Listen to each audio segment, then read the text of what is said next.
हाँ बच्चों, स्टार्ट करते हैं। आज बहुत ही इम्पॉर्टेंट चैप्टर है जिसका नाम है केमिकल काइनेटिक्स। और केमिकल काइनेटिक्स का मतलब क्या होता है इसके बारे में बताएं, क्या क्या इसमें आपको पढ़ना है उसके बारे में बताता हूँ। तो केमिकल काइनेटिक्स जैसे लगता है कि कोई चीज़ केमिकल होगी, कोई रसायन होगी और वो क्या होगी, चलेगी। तो इसका मतलब है कि इसमें हम रेट पता करेंगे, यानी फिजिकल केमिस्ट्री का वो ब्रांच है जिसमें हम केमिकल रिएक्शंस की रेट पता करते हैं।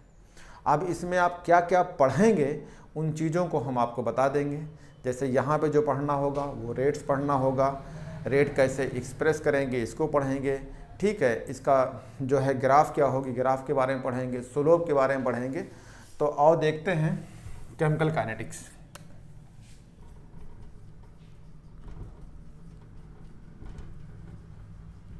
ये केमिकल काइनेटिक्स स्टडी है।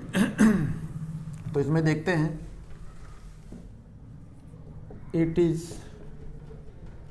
that branch of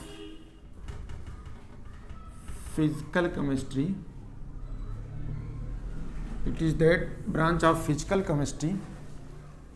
with a study of rate of chemical reactions. यानी इसमें क्या करेंगे, केमिकल रिएक्शंस की रेट पता करेंगे और साथ में एंड मैकेनिज्म, उसकी मैकेनिज्म पता करते हो। यानी कोई रिएक्शंस हो रही है तो उस रिएक्शंस की रेट क्या होगी और उसका मैकेनिज्म यानी कैसे हुआ है। तो ये जो है आपकी कहलाती है केमिकल काइनेटिक्स। अब जो है इसमें क्या क्या पढ़ना है बता देता हूँ। पहला चीज़ आप रेट पढ़ेंगे, यानी कोई, उसके बाद इसमें आप जो है इस रेट के बारे में आप ग्राफ पढ़ेंगे कि रिएक्टेंट और प्रोडक्ट कैसे जो है डिक्रीज़ होगी, इंक्रीज़ होगी। तो उसके बारे में उसका ग्राफ पढ़ेंगे आप। ग्राफ के बाद जो है आप इसमें पढ़ेंगे रेट एक्सप्रेस कैसे की जाती है। अगर रेट एक्सप्रेस करते हैं तो ये पढ़ेंगे, या रेट एक्सप्रेस करेंगे, या इसी को कहते हैं रेट लॉ, इसी को बोलते हैं रेट लॉ पढ़ेंगे। अगर आप रेट एक्सप्रेस कर लेंगे तब आपको पढ़ना होगा ऑर्डर ऑफ रिएक्शंस। तो आप ऑर्डर ऑफ रिएक्शंस पढ़ेंगे। अगर आप ऑर्डर ऑफ रिएक्शन पढ़ेंगे तो कौन कौन सा ऑर्डर पढ़ेंगे, तो ऑर्डर ऑफ रिएक्शंस में आप पढ़ेंगे जीरो ऑर्डर रिएक्शंस। अगर आप जीरो ऑर्डर रिएक्शंस पढ़ चुके हैं तो इसमें एक ऑर्डर और पढ़ेंगे जिसका है फर्स्ट ऑर्डर रिएक्शंस। इसमें पढ़ेंगे फर्स्ट ऑर्डर रिएक्शंस। अगर फर्स्ट ऑर्डर ही आपके कोर्स में है तो फर्स्ट तक पढ़िए। और लोग सेकंड थर्ड पढ़ा देते हैं, लेकिन हमारे एनसीईआरटी में फर्स्ट तक ही है तो फर्स्ट ऑर्डर पढ़ेंगे। फर्स्ट ऑर्डर रिएक्शंस पढ़ चुके होते हैं तो इसमें एक अलग ऑर्डर है जिसे बोलते हैं स्यूडो ऑर्डर रिएक्शंस। तो आप पढ़ेंगे स्यूडो ऑर्डर रिएक्शंस।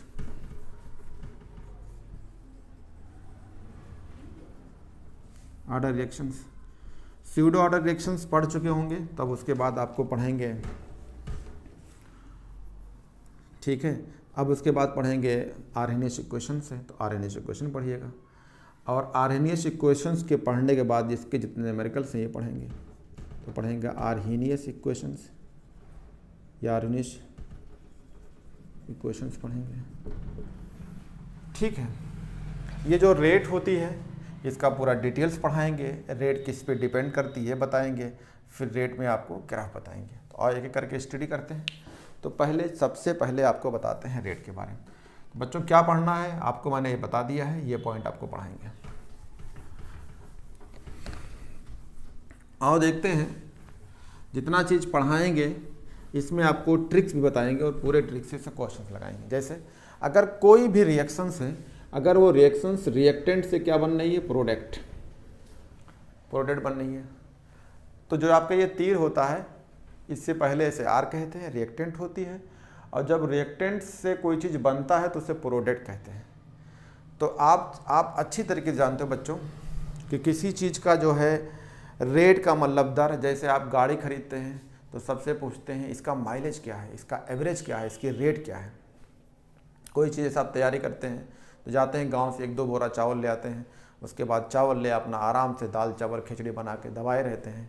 या फिर आप जानते हैं कि जो है आजकल तो ठंड चल रही है, आपको ये भी पता है, तो चावल लिए मटर डाला आराम से दबा दिया। तो आप एक दिन 1 बोरी चावल लाए हैं तो देखेंगे कुछ दिन के बाद चावल धीरे धीरे ख़त्म होती जाएगी। इसका मतलब जो आपका बोरी चावल है ना, वही रिएक्टेंट है, आप उसको खा के हजम कर देते हैं, इसका मतलब वो कुछ ना कुछ प्रोडक्ट बनता होता है। तो सेम चीज़ें हैं, जब कोई रिएक्टेंट होती है तो वो रिएक्टेंट हमेशा हमेशा टाइम के साथ कम होती जाती है। जैसे आपने खूब पैसा कमा लिया, खर्च करना जानते ही नहीं है, तो आपने सुना होगा कहावत, कनक कनक 300 गुनी खा मादकता काय, वह खाए तो बौराए जब वह पाए तो बौराए। ये भी यहाँ लागू है, कमाइए तो खर्च करिए। तो आप समझ सकते हैं क्या हो सकता है, यही चीज़ है रेट। यानी कोई भी केमिकल रिएक्शंस होती है तो वो रिएक्शंस जब तक उसमें रिएक्टेंट है वो धीरे धीरे प्रोडक्ट में चेंज होगी। आप देखते हैं कैसे इसको रेट लिखोगे। तो हमने कहा रेट, अगर इसका रेट लिखना है तो कहेंगे रेट ऑफ ए रिएक्शंस, तो इस रिएक्शंस की रेट तो कहेंगे रेट ऑफ रिएक्शंस बराबर क्या होगा, क्या बोलेंगे, डिक्रीज इन कंसंट्रेशंस, या रेट ऑफ रिएक्शन है तो कहेंगे डिक्रीज, कम हो रही है तो कहेंगे decrease in concentrations of reactant. Reactant की कंसंट्रेशन कम हो रही है, किसके साथ, उसमें समय लगेगा तो कहेंगे टाइम टेकन, समय लगा होगा। ये बराबर होता है, जिस दर से ये कम होगी उतनी दर से वो बनेगी, तो क्या कहेंगे, increase in concentration of product, increase in concentrations of product, यानी पी बोल रहे हैं। इस जो प्रोडक्ट बनेगी उसमें भी समय लगेगा, यानी समय के साथ कोई चीज़ खर्च होती है तो समय के साथ कोई चीज़ बनती भी है। ये रहा, तो क्या हो गया, इस रिएक्शंस की रेट पता करना है तो उसी कंसंट्रेशन से ये चीज़ क्या होगी, कम होगी, समय लगेगा, और जिस रेट से ये खर्च होगी उसी रेट से बनेगा। जैसे अगर इसको और फॉर्म में लिखना चाहते हैं तो आप ऐसे लिख सकते हैं, क्या कहेंगे, जैसे मान लो लिखना है रेट ऑफ रिएक्शंस। अगर रिएक्शंस की रेट लिखनी है तो इसमें 2 तरीके से लिख सकते हैं। कैसे, एक होती है, जैसे ये चीज़ हो गया तो हम कहते हैं रेट, तो इसको 2 तरीके से लिख सकते हैं। कैसे, एक रेट होती है एवरेज और एक हो रेट है तो इंस्टेंटेनियस। यानी जैसे मतलब कोई रिएक्शंस को तुरंत पता करना है किस दर से बन रही है, किस दर से चल रही है, उसे बोलते हैं इंस्टेंटेनियस। और कोई रेट, कोई रिएक्शंस शुरुआत में आपने लाया, मान लो 30 अंडे लाए, अब 30 अंडे आपने टाइम बना लिया कि 1 अंडा 1 दिन खाएंगे। तो अगर आपसे पूछे कि आज लाए थे 30 अंडा तो ये हो गया इनिशियली, आपसे पूछा जाए 15 दिन के बाद कितना अंडा बचा या कितना खर्च हो गया है, तो यानी 15 अंडे खर्च कर लिए होंगे तो 15 बचेगा। तो जो 15 अंडा खर्च हो गया वही तो प्रोडक्ट बन जाएगी। तो सेम चीज़ें हैं, अगर आपसे पूछा जाए कि रेट इसका बताइए, एवरेज रेट क्या होगी इसका, तो कहेंगे rate of reactions is equal to, average का मतलब होता है ये खर्च हो रही है तो कहेंगे माइनस, और एवरेज का मतलब ये डेल्टा लगाते हैं, किसके लिए है, आर है तो डेल्टा अपॉन dt लगाते हैं। ये एवरेज होती है, जिस रेट से ये खर्च हुई है उतने दर से ये बनेगी तो इसे प्लस लगाते हैं तो कहेंगे dp upon dp concentration upon dt हो जाएगा। ध्यान दीजिएगा बच्चों, जो ये R है डेल्टा के फॉर्म में, जब ये डेल्टा R, इसका मतलब क्या होता है, तो इसका मतलब होता है R2 अपॉन R1 कंसंट्रेशन, और डेल्टा T का मतलब क्या होता है, समय लगा होगा तो कहेंगे T2 माइनस T1। ये रहा, सही बात है, कुछ भी हो वो समय के साथ खर्च होती है तो कोई चीज़ समय के साथ बनती है। ये चीज़ें आप अच्छी तरीके से जानिएगा, मैंने यही बताया है। अगर आप इसी चीज़ को मैं आपको बताता हूँ कि अगर आपसे कहा जाए तो एवरेज रेट बता दिया आपने, ये रेट ऑफ रिएक्शन कैसा है, एवरेज है, तो आपसे पूछा जाए इंस्टेंटेनियस रेट क्या होगी, आर इंस्टेंटेनियस रेट, तो इसी को लिखना होगा तो कहेंगे minus dr concentrations upon dt, जिस रेट से ये बनेगी उसे कहेंगे प्लस dp अपॉन dt। ये होता है बच्चों, ये जो रेट लिखा हुआ है ये रेट आपको कहलाती है, ये जो है इंस्टेंटेनियस रेट होती है। कैसे एग्जाम्पल, जैसे मान लो आपके घर में कोई फैक्ट्री लगी है, कौन सी फैक्ट्री लगी है, आपके घर में एक फैक्ट्री लगी है, जैसे मान लो अमोनिया बनाने की फैक्ट्री लगी है कि आप अमोनिया बना बना के मार्केट में खूब बेचते हैं, ये बेच रहे हैं। ये तो आपका मान लो नाइट्रोजन है, मतलब 1 बोरी नाइट्रोजन है और 3 बोरी आपका हाइड्रोजन है। मैं सिंपल देहाती में समझा रहा हूँ। तो 1 बोरी नाइट्रोजन, 3 बोरी आपका हाइड्रोजन, मिला दीजिए, खूब अमोनिया बनती रहेगी। लेकिन जब आपके पास वो हाइड्रोजन नाइट्रोजन है तभी तो बनेगी। लेकिन कुछ दिन के बाद, कुछ समय के बाद क्या होगा, धीरे धीरे वो खर्च होती जाएगी। यानी जो आपका ये नाइट्रोजन और हाइड्रोजन है खर्च होगा, तो ये किस में चेंज होगी, अमोनिया के अंदर। तो जैसे जैसे आप ये इसमें कन्वर्ट होगी, ये धीरे धीरे कम होगी। तो कम को क्या बोलेंगे, डिक्रीज, यानी माइनस लगाएंगे। तो मैंने यही चीज को अगर आपको रेट के फॉर्म में लिखना है तो आप कहेंगे, इनका रेट लिखेंगे तो माइनस लगाएंगे, इसका रेट लगेंगे तो माइनस यानी खर्च हो रही, और इसमें क्या लगाएंगे, प्लस। अभी बता रहा हूं आपको। जैसे आपसे पूछा जाए कि अगर आपने ये रेट लिखा है तो ये नेगेटिव साइन का मतलब क्या है, ये पॉजिटिव साइन का क्या मतलब है, इसको मैं बताता हूं बच्चों, फिर आगे आपको बताता हूं क्या है। तो मैं इसको मिटाता हूं और ये बताता हूं आपको कि नेगेटिव का मतलब क्या है। ये तो नेगेटिव साइन का मतलब क्या है, यह है नेगेटिव साइंस साइन। इसका मतलब होगा डिक्रीज इन कंसंट्रेशंस, किसका, ऑफ रिएक्टेंट का। आपसे पूछा जाए पॉजिटिव साइन का मतलब क्या है, ये पॉजिटिव, तो हमने कहा पॉजिटिव साइन क्या होगी, ठीक है, SIAG। पॉजिटिव साइन का मतलब क्या है, तो कहेंगे increase sign, increase in concentration of product, यानी प्रोडक्ट की कंसंट्रेशन बढ़ रही है, ये हो जाएगा। आपसे बहुत लोग पूछेंगे, अभी मैं इसको एक्सप्रेस करूंगा, अभी रेट एक्सप्रेस नहीं कर रहा हूं। आपसे बहुत लोग पूछेंगे कि इसकी यूनिट क्या होगी, यूनिट ऑफ है, तो मैं इसको मिटा देता हूं, यूनिट बताता हूं। ये जो आपने देखा ना ये डब्बा, इसके बारे में बताता हूं।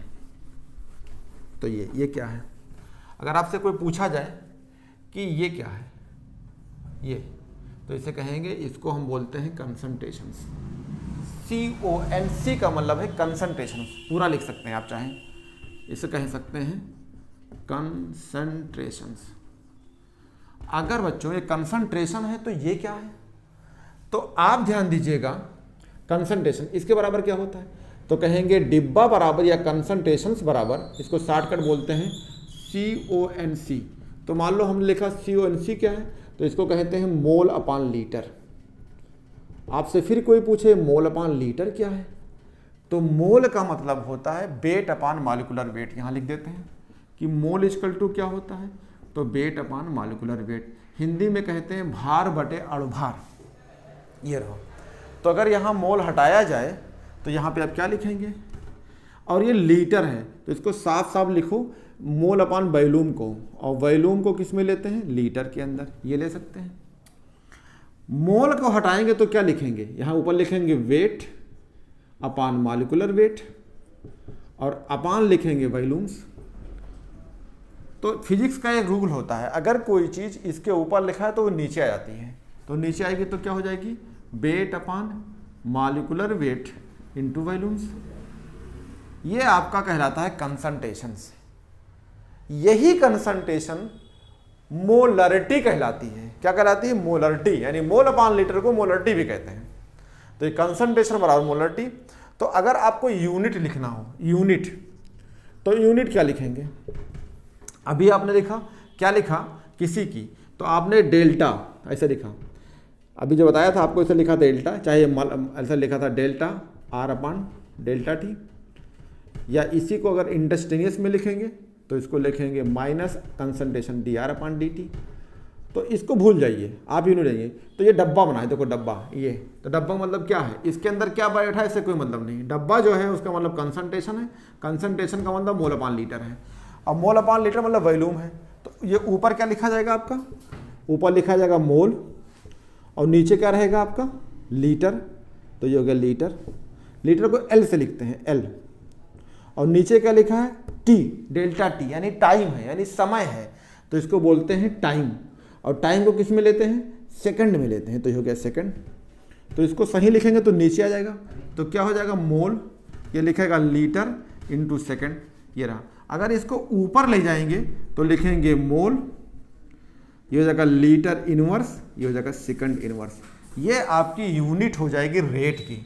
तो रेट की जो यूनिट आएगी या रेट ऑफ रिएक्शंस की जो यूनिट होगी वो क्या हो जाएगी, mole inverse litre inverse second inverse, sorry mole litre inverse second. बच्चों ये ध्यान रखिएगा, मैंने कुछ नहीं कहा है मोल अपान लीटर्स अपान टाइम। तो जब आप ऊपर ले जाएंगे इन दोनों को तो ये माइनस इनवर्स कहलाती है। अगर मान लीजिए कोई गैस वाली रिएक्शंस हो जिसमें गैस, तो गैस हो तब क्या करोगे, तब उसकी कैसे लिखोगे, तब उसकी यूनिट क्या होगी, तो यूनिट ऑफ किसका, ऐसा कहिए in case of gas, in case of gas, gas के केस में क्या होगा, तब क्या लिखेंगे, तब यहां पे जो आप लिखते हैं मोल अपान लीटर, सॉरी ये लिखते हैं आप, जैसे ये लिखता है रेट, तो क्या कंसंट्रेशन अपान टाइम, तो यहां पे लिखेंगे आप प्रेशर्स, प्रेशर, प्रेशर अपान टाइम हो, मतलब प्रेशर अपान टाइम होगा, प्रेशर ऑफ टाइम। तो अगर इसकी यूनिट लिखेंगे तो प्रेशर की यूनिट क्या होती है, एटमॉस्फेयर, और समय ऊपर जाएगा तो क्या हो जाएगा, एटमॉस्फेयर सेकंड इनवर्स, ये इसकी यूनिट हो जाती है, एटमॉस्फेयर सेकंड यूनिट, जब कोई रिएक्शंस गैस के फॉर्म में होती है। गैस तो पहचानते हो ना कि गैस किसे कहते हैं, लिक्विड किसे कहते हैं।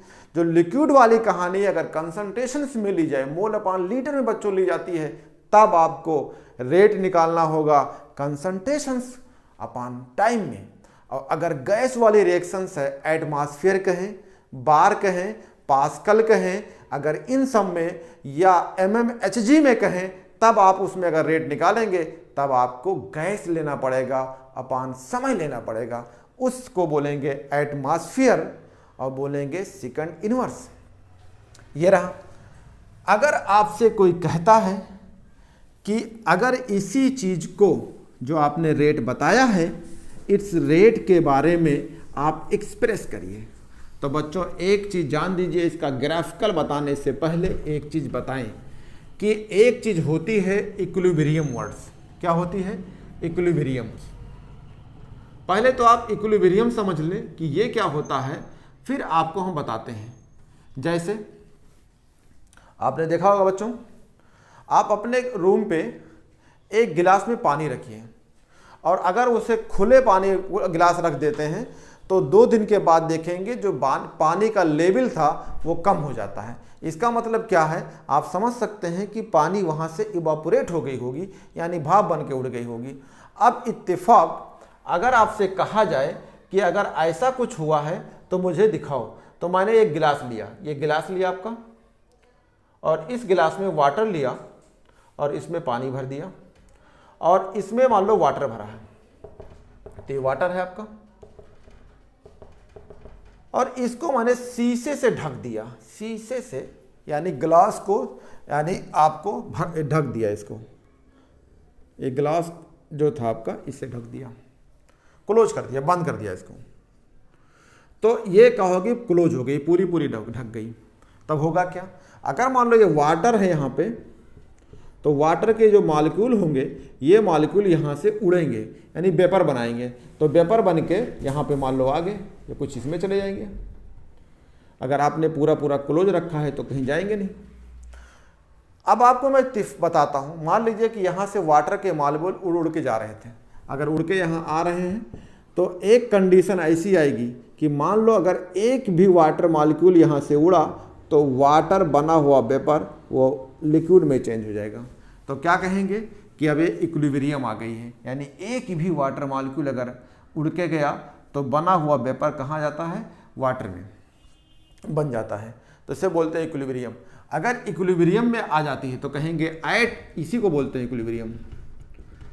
अब एक भी काउंट कर लो, जैसे मान लो यहाँ पे आपके वाटर मॉलिक्यूल 100 आए, यानी 100 वाटर उड़ रहे हैं वेपर बन के। 100 के बाद अगर यहाँ से एक वाटर मॉलिक्यूल उड़ा और ये भाप बन गया, उसका नाम हो गया 101 वाटर मॉलिक्यूल, तो उसमें से एक बना हुआ वाटर मॉलिक्यूल जो वाटर वेपर वाला, वो तुरंत लिक्विड बन के नीचे आ जाएगा। इसका मतलब अब मान लो यहाँ पे 100 वाटर वेपर थे, यहाँ से एक उड़ा, ये 101 हुआ, फिर ये उड़ के वो जो है तुरंत वेपर जो है बन जाएगा आपका लिक्विड। यानी अब ये कह सकते हैं कि ये प्रोसेस चलती रहेगी। इसका मतलब क्या हो गया, इसका मतलब लिक्विड जो है का वेपर बनना और वेपर का लिक्विड बनना चलता रहेगा, यानी इसका मतलब एक कंडीशन आ गई जिसे बोलते हैं इक्विलिब्रियम्स। अब मैंने लिखा इक्विलिब्रियम में क्या होगा, तो आपने कहा at equilibrium rate of vaporization equal to rate of condensation हो जाएगी। यही जो मैं आपको इक्विलिब्रियम समझा रहा था, यही बता रहा था। इसका मतलब नहीं बताना था हमको, ये बताना था कि इक्विलिब्रियम कैसे होती है। तो ध्यान रखिए बच्चों, यहाँ भी यूज इक्विलिब्रियम की होगी कि अगर कोई रिएक्शंस है, अगर वो रिएक्शन क्लोज वेसल में हो रहा है तो उसमें इक्विलिब्रियम आएगी। ये रहा ग्राफ, मान लो ग्राफ है, ये ग्राफ का मतलब ये कंसंट्रेशंस है और ये ग्राफ का मतलब ये टाइम है। तो टाइम के साथ साथ जो है कोई चीज़ खर्च होगी। जैसे मान लो ये कंसंट्रेशन है, इसका मतलब कोई भी सामान लाए हैं वो शुरुआत में बहुत ज़्यादा होगी। तो हमने कहा कि अगर मान लो यहाँ से आपका रिएक्टेंट, क्योंकि रिएक्शन जो है वो क्या है, आर से पी बनना है, तो मान लो यहाँ पे शुरुआत में ये इसको हम बोलते हैं आर नाट। आर नाट का मतलब बहुत पूरा रिएक्टेंट है, अभी खर्च नहीं हुआ है। देखो धीरे धीरे मान लो खर्च होने लगा, ये धीरे धीरे खर्च होगी, तो खर्च होते होते होते होते ये ग्राफ ये धीरे धीरे खर्च होने लगी। ये खर्च होते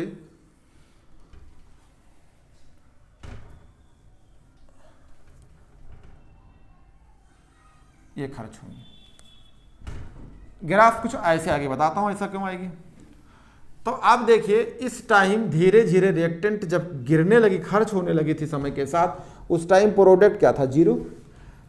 मान लो ये ग्राफ उठ के यहां आई, तो ध्यान दीजिएगा जब ये खर्च हुई थी तो उसी समय प्रोडक्ट भी बनना स्टार्ट हुई और बनते बनते एक कंडीशन आएगी। वो जो बता रहा था आपको, एक कंडीशंस आएगी, उस कंडीशंस को बोलेंगे हम कि इक्विलिब्रियम आ गई।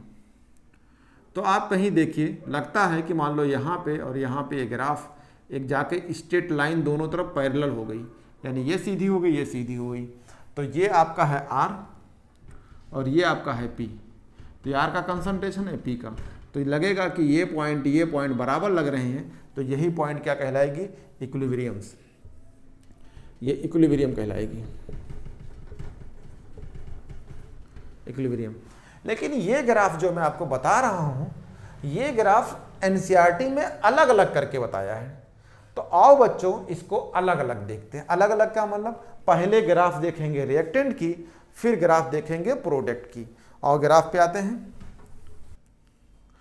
तो बच्चों अभी आपको दिखाया मैंने कंसंट्रेशन और टाइम के साथ ग्राफ दिखाया। समय के साथ साथ कोई चीज़ खर्च होती है तो समय के साथ साथ कोई बनती है। ये जो है एनसीईआरटी में ये ग्राफ इक्विलिब्रियम का था। अब मैं आपको केमिकल काइनेटिक्स का ग्राफ अलग अलग दिखाता हूं। जैसे ये रहा ग्राफ, ये कौन सा ग्राफ है, जब रिएक्टेंट खर्च होना स्टार्ट हुई। तो मान लो ये रिएक्टेंट धीरे धीरे खर्च हो रही थी, ये रिएक्टेंट का ग्राफ है।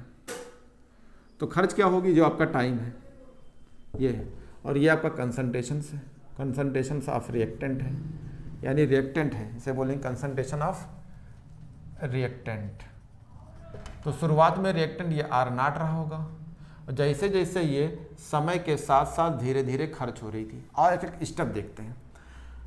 देखो बच्चों, मान लो जब यहाँ थी, ये देखो जब ये ग्राफ यहाँ पे था, तब उस टाइम ये जो प्रोडक्ट रहा होगा एकदम जीरो है, कुछ भी नहीं बना। तो उस टाइम कुछ समय लगा होता नहीं। जैसे 30 अंडा लाए, अभी आपने टाइम बताया कि जब हम 1 अंडा पर डे खाएंगे, इसका मतलब जो पर डे है वही समय लगेगा। तो यहाँ सेम चीज़ है कि अगर समय नहीं लगा तो वो चीज़ पूरी बनी रहेगी। तो इस टाइम आप देखेंगे टी बराबर कहाँ है, इनिशियल में क्या रहेगी, 0। तो शुरुआत में टी इक्वल टू 0 है। इसका मतलब क्या कहेंगे, ये कहानी है इनिशियली, यानी शुरुआत की बात है, शुरुआत की बात होगी। अब होगा क्या, मान लो ये यहाँ से यहाँ पे आ गई, ये हो गया। तो आप देखिए यहाँ पे जब कहेंगे कितना कितना घटी प्रोडक्ट में, कितना रिएक्टेंट में खर्च हुआ, तो कहेंगे यहाँ पे देखिए। तो उस टाइम समय देखिए, तो समय कितना लगा होगा। देखो बच्चों समय कितना लगा होगा, 0 से समय यहाँ पहुँच गई, यानी t बराबर 0 था। अब ये समय क्या हो जाएगा आपका T1। अब जब यहाँ से ये खर्च होकर यहाँ आई है तो देखिए क्या है ग्राफ, तो कहेंगे ये देखिए ये हो गया R1, यानी यहाँ से इतना खर्च हो गई, यानी समय के साथ जो चीज़ रिएक्टेंट लाए थे वो खर्च हो गई, समय के साथ वो चीज़ खर्च हो गई। अब देखते हैं और अगर नीचे आती तब क्या होगा। मान लीजिए बच्चों ये यहाँ आ गई, तो यहाँ आएगी तो कितना ग्राफ यानी कितना रिएक्टेंट खर्च हुई, जो रिएक्टेंट था वो इतना खर्च हो गई, यानी यहाँ आ गई, हो गया R2। समय कितना लगा होगा इस टाइम, समय जो लगा होगा वो समय है बेटा ये है T2। तो अगर देखा जाए कि तो इतना क्या कहलाएगी ये वाला, ये तो इसके बीच का अंतर क्या कहलाएंगे डेल्टा टी, और इसके बीच का अंतर ये क्या कहलाएगा, इसे बोलेंगे डेल्टा आर, ये बोलेंगे। एकदम आपको साफ साफ दिख रहा है कि ये चीज़ हो जाएगी। तो अगर यहाँ का एवरेज निकाला जाए, यानी यहाँ आर एवरेज बराबर क्या होगा, एवरेज की रेट क्या होगी, तो आप क्या कहेंगे minus R concentration upon D T. तो ये तो आर शुरुआत की थी, अब यहाँ पे दो फॉर्म में हो गई, तब कैसे लिखेंगे, तो कहेंगे माइनस ये जो लिखी गई है यहाँ पहुँची तो इसे कहेंगे R2 और इसे कहेंगे माइनस R1। और जब यहाँ पे समय का अंतर क्या हुआ था, ये T1 से T2 पहुँच गई तो इसे कहेंगे T2 माइनस T1। ये हो गया आपका, यानी जो है खर्च होने पे आपको साफ साफ दिख रहा है। अब अगर आपसे पूछा जाए कि बच्चों ये कौन सा रेट निकाले हैं, तो आपसे कहेंगे कि ये मेरा एवरेज रेट निकला है। कौन सा रेट है, एवरेज रेट है। लेकिन अगर आपसे कहा जाए कि नहीं, हमें आपको बताना है कि आप इंस्टेंटेनियस रेट बताइए, यानी तुरंत के तुरंत बताइए कि क्या हो रहा है, तो उसको बताने के लिए आपको टेंजेंट खींचना होगा। और दिखाते हैं, तो ये आपका टाइम है। मान लो हमने यहाँ पे एक टेंजेंट खींचा, ये तरीका होता है, इसको टेंजेंट यानी स्पर्श रेखा खींची जाती है। ये जहाँ ये टेंजेंट टच करता है वो टेंजेंट कहते हैं। तो ये टेंजेंट आपने खींचा, यहाँ टच किया, तो जो यहाँ पे कहेंगे उस टाइम का समय होगा वो टी होगा। और इस टेंजेंट का मतलब अगर यहाँ पे मिलाएंगे तो ये भी वही चीज़ बन के आती है। ध्यान दीजिएगा, जहाँ टेंजेंट खींचते हैं तो इसकी जो रेट होती है वो कहते हैं आर इंस्टेंटेनियस रेट। यहाँ भी वही होती है जो आप पढ़ते हैं, क्या कहलाती है, अब ये कहलाती minus D R concentration upon D T. ये डेल्टा बजाय यहाँ जो डेल्टा लिखा था ये माइनस डेल्टा लिखा था, यहाँ डेल्टा छूट गया था, ये डेल्टा यहाँ डेल्टा लिखा था, यहाँ पे क्या लिखते हैं d r upon D t. और d r upon D t देखते हैं, अगर ग्राफ कोई इस फॉर्म में होता है तो इसका स्लोप निगेटिव कहलाता है। तो इस टाइम का जो स्लोप है वो कैसा है, निगेटिव। तो इसी को बोलते हैं निगेटिव स्लोप। क्या हो जाती है, स्लोप निगेटिव हो जाती है, तो इसे बोलते हैं निगेटिव स्लोप। ये बच्चों आपका ग्राफ कई बार आया है, यही फर्स्ट ऑर्डर का भी ग्राफ है, यही जीरो ऑर्डर का ग्राफ है, और स्लोप आपका हो जाता है निगेटिव। सेम तरीके से आपको प्रोडक्ट के बारे में बताता हूं। प्रोडक्ट का रहा ये बच्चों सेम ग्राफ, प्रोडक्ट आपका जो है कंसंट्रेशन जो है, ये है कंसंट्रेशन ऑफ प्रोडक्ट और ये है टाइम। तो अगर इसको ग्राफ को हम बनाते हैं तो ग्राफ फिर वैसे होगी, क्या होगी, धीरे धीरे प्रोडक्ट समय के साथ बनना स्टार्ट होगी और फिर आ जाएगा इक्विलिब्रियम्स। ये आपको मैंने बताया था, ये रहा आपका ग्राफ, ठीक है। तो इस ग्राफ के बारे में आप बच्चों सीखिए। जब कंसंट्रेशन यहाँ थी तब ये जीरो था, समय के साथ खर्च होना स्टार्ट हुआ। मान लीजिए ये प्रोडक्ट बन के यहाँ आई, यानी कुछ घटा तो ये कुछ बना। तो देखते हैं समय कितना लगा। अभी ये टी बराबर जब जीरो था, प्रोडक्ट भी जीरो था, समय लगना स्टार्ट हुआ। तो इस ग्राफ को मैंने नीचे देखा तो उस टाइम समय था T1, और कितना बना, ये बनने वाला चीज़ ये है कंसंट्रेशन, ये समय लगेगा। तो उस टाइम हमारा जो चीज़ जीरो था, यानी P बराबर जीरो, और समय भी नहीं, यानी कोई समय नहीं लगा, ना प्रोडक्ट बना। आप जैसे समय लगा, ये देखो इतना बन गया, यानी इसका मतलब प्रोडक्ट बन गई। और रिएक्टेंट खर्च हुई, यानी ग्राफ को मैंने और यहाँ देखा तो उस टाइम इसको समय पे देखा तो कुछ समय लगा बच्चों, समय उस टाइम लगा T2। अब कितना प्रोडक्ट बना, ये रहा प्रोडक्ट, इतना बन गया। और देखते हैं अगर इस टाइम ये रहा आपका P1 तो ये हो जाएगा आपका P2, और इसका अंतर निकालते हैं तो यही अंतर बनेगी, ये अंतर डेल्टा टी यानी T2 माइनस T1 होगा, और ये जो आपका अंतर कहलाएगा ये कहलाएगा डेल्टा पी। अब अगर जो आपने ये बनाया है इसका जो निकालेंगे ये यहाँ पे आर, तो उसे बोलेंगे एवरेज रेट, और एवरेज रेट जो है अब प्लस होगी तो कहेंगे delta P concentrations upon delta T. अगर इसको चेंज करेंगे तो क्या कहेंगे, कहेंगे P2 minus P1 concentrations upon समय होगी T2 माइनस T1। अगर जो है बच्चों यही चीज़ें आपको हमने बताया। अब अगर आपको इंस्टेंटेनियस रेट बताना है तो आपको यहाँ पे टेंजेंट खींचना होगा। मान लो स्पर्श रेखा मैंने ये खींच दिया, तो ये टच किया स्पर्श रेखा ने, तो यहाँ पे समय देखेंगे तो ये टाइम लगा T, और इस स्पर्श रेखा को मिलाते हैं तो यहाँ छोटा सा त्रिकोण टाइप का बनेगा। ये जो रहेगा ये आपका हो जाएगा dp है, इस टाइम dp कंसंट्रेशन है, और जो अब की निकल के आएगा वो कहेंगे r इंस्टेंटेनियस बराबर हो जाएगा dp कंसंट्रेशन अपॉन dt, ये रहा। और इस टाइम dp अपॉन dt जो है पॉजिटिव है तो यहाँ पे प्लस का निशान है, इसका मतलब पॉजिटिव होगा, और यही जब टेंजेंट खींचते हैं तो स्लोप कहलाती है, और यही स्लोप आपका पॉजिटिव हो जाता है। तो यहाँ पे स्लोप पॉजिटिव, यानी अगर इस तरह का ग्राफ आएगा तो सबका स्लोप पॉजिटिव होगा, और इस तरह का ग्राफ होगा तो इसका मतलब स्लोप कैसा होगा, नेगेटिव होगा। तो बच्चों आपको मैंने आज यहाँ सिखाया स्लोप के बारे में, एवरेज इंस्टेंटेनियस रेट का ग्राफ बताया। अब आपको नेक्स्ट में जो है आपको बताया जाएगा कैसे एक्सप्रेस करते हैं।